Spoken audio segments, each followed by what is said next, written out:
Ingat.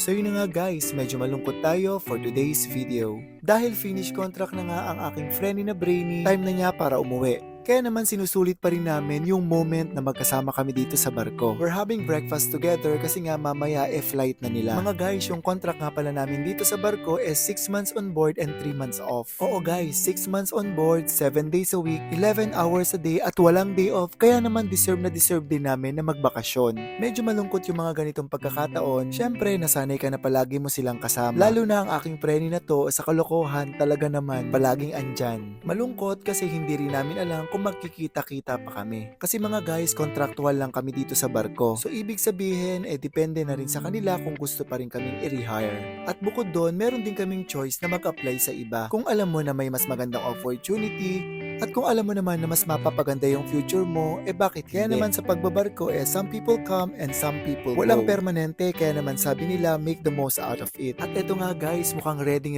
na ang aking friend. Umakyat na nga siya dito sa accommodation para magpaalam. Magpapaalam nga ba o mangungulit? Hindi ko rin kasi alam ang takbo ng utak nito kala mo kagandahan. Pero sa totoo lang, mamimiss ko to ng konti. Oy! Pitcheck na muna. Ben, salat. Pitcheck muna. Pitcheck. Okay, go. Next. Primark. Shoes by Adidas Rivalry. And? Shirts from Zara. Zara. Yan ba yun? Ay. And that's all. Thank you. Mamimiss kita. I don't have headwear because Ikaw, ginaiyak ka. May iyak. Charas. Okay, bye-bye. Iyak, masaya ka na eh. Bye-bye. Sa kanyang Uy, after nga ng fit check, eto na guys, nagpapaalam na nga siya sa amin isa-isa. Pag pinayak ka, Be, magpaalam. Anchor Tees. Be, magpaalam ka na. Sa vlog. Paalam! Hanggang sa muli! Hindi, sabi nila pag seaman magaling mag-English, kaya kailangan English. Baka, for content na naman yan. Hindi English daw pag seaman magaling mag-English. Okay, I would like to say bye. not bye. For the moment, yes. Not bye, but see you. Okay? See you later. Right or wrong? Right. Okay. Bye-bye! Bye! Bahala kayo sa buhay nyo rito! Mabuhay ka. Sabi mo. Pagod na! Eme! Bye, Be. Ingat mo ya.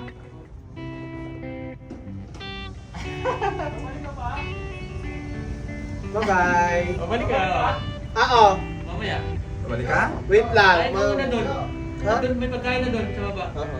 Nandun na. Sige na-stop ko ka pa ang kabinan ninyo. 192 pa naman ngayon.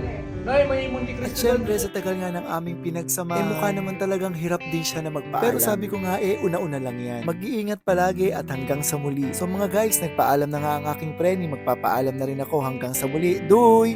Pinayan ka para mauna ka sa linya. Ay, wag. Hindi bagay yung outfit. bagay yan. Pang mayaman eh. Sample nga na pinay-pinayan.